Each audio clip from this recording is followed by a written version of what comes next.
ये अलग अलग चीज होती है कि किसी जो इसकी पत्री में जो चीज इंडिकेट करती है हम उसको बताते हैं और वो दिखाने के बाद उसको निश्चित रूप से लाभ मिलता है।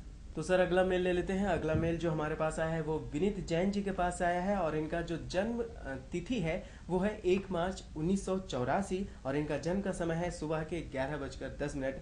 ये कहते हैं कि मेरे पास कोई नौकरी या व्यापार नहीं है और मेरी शादी में भी विलम्ब हो रही है, क्या करें, क्या उपाय होगा?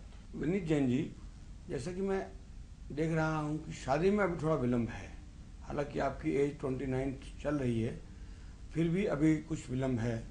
और जॉब, जहाँ तक जॉब का या अपने व्यापार का संबंध है, वो आपको इतना नेमिनाथ भगवान का स्मरण करने से आपको मिल जाएगी और आपका काम चल पड़ेगा।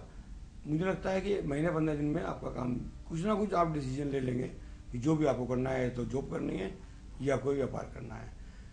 और इसके अलावा आपका जब शादी हो तो ये बात जरूर करना कि शादी माता पिताजी की मर्जी से होनी चाहिए, क्योंकि अगर आपने माता पिताजी की मर्जी के बगैर शादी की तो वो शादी कामयाब नहीं होगी।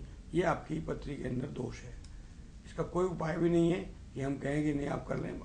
आपकी माता पिता की मर्जी या उनको आप जब तक कन्विंस ना करें, जब तक वे ना माने, जब तक आपकी शादी नहीं होगी। अगर होगी तो वो कामयाब नहीं होगी। सर अभी आपने विनीत जैन के बारे में बताया तो आपने कहा कि इनकी शादी जो है माता पिता की मर्जी के अनुसार होना चाहिए। इनकी एज जो है 29 साल हो गई है।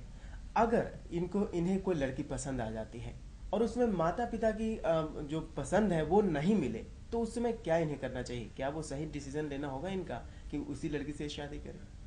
रंजीत जी, बड़ा बढ़िया क्वेश्चन पूछा आपने। जी। ये ऐसा अगर ये करते हैं, पर्टिकुलरली कुछ कुंडलियों में ही ऐसा योग होता है कि जो माता पिता की मर्जी के बगैर नहीं कर सकते। जी। नहीं तो अदरवाइज इनको मैरिज लाइफ में बहुत दिक्कत आ जाएगी। और मैं समझता हूँ माता पिता भी अगर आप कोई बात कहेंगे तो कन्वेंस जल्दी हो जाते हैं। ऐसा कुछ भी नहीं कि कन्वेंस नहीं होते, कन्वेंस जल्दी हो जाते हैं। बाकी मर्जी बहुत जरूरी है, अदरवाइज इनको वैवाहिक जीवन में बहुत कष्ट आएगा। पर्टिकुलरली कुछ कुंडलियों में ही इस प्रकार का योग होता है कि जब इस तरीके की दिक्कतें आती है। अदरवाइज हम आमतौर पर ये नहीं कहते कि किसने कैसे मैरिज करनी है, अरेंज मैरिज करनी है, लव मैरिज करनी है। बाकी इनकी पर्टिकुलर कुंडली में ये है कि इनको माता पिता की इजाजत के बगैर शादी नहीं करनी है। आइए अब कुछ वास्तु से संबंधित जो क्वेश्चन आए हैं सर उसे हम जान लेते हैं, क्या होगा उसका समाधान।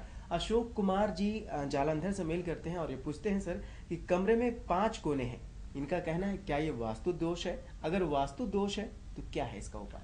अशोक कुमार जी, जिन भी विद्वान ने आपको बताया है कि 5 कोने कमरे के अंदर अशुभ होते हैं, वो ठीक बताया है, गलत नहीं बताया। उन्होंने ठीक कहा है 5 कोने नहीं होने चाहिए। बाकी इसका मतलब ये नहीं होता कि कमरे को तोड़ दिया जाए या और कोई इसका कुछ और रेमेडी की जाए।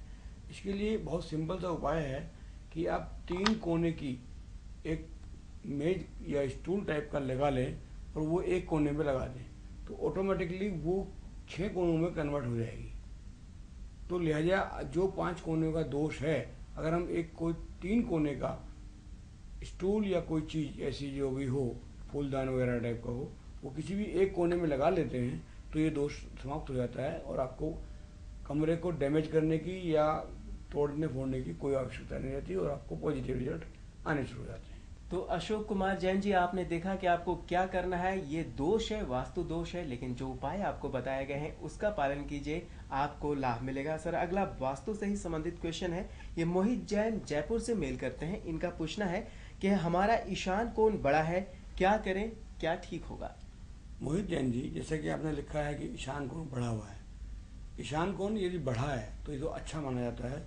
मेरे को नहीं लगता कि किसी भी विद्वान ने आपको ये कहा हो कि भाई ईशान कोण अगर बढ़ा है तो गलत है। हाँ, वहाँ पर यदि आपने कोई चीज़ ऐसी रख रखी है, जैसे टॉयलेट वगैरह बना दिया है या गंदगी रहती है, वो जरूर गलत है।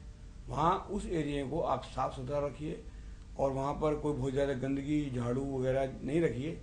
आपका ईशान कोण बढ़ा है, कोई दोष नहीं है, आपको उन्नति देगा, फायदा करेगा, किसी प्रकार की चिंता मत कीजिए। तो मोहित जैन जी, ईशान कोण बड़ा होना अच्छी बात है, आप इसके लिए चिंतित ना हो और साथ ही साथ अपने घर में साफ सफाई का ध्यान रखें, आपके लिए लाभदायक होगा।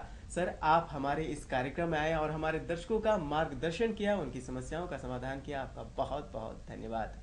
बंधुओं, हम आपको बता दें कि आपके टीवी स्क्रीन पर फ्लैश हो रहे हैं सर संजय जैन जी के नंबर्स। आप इन पर कांटेक्ट करके अपनी समस्याओं का निजात पा सकते हैं। क्या होगा समाधान, वो पूरी अच्छी तरीके से आप जान सकते हैं बिना किसी तोड़फोड़ के। आप चाहे तो मेल कर सकते हैं या इनके वेबसाइट पर जाकर विशेष जानकारी प्राप्त कर सकते हैं।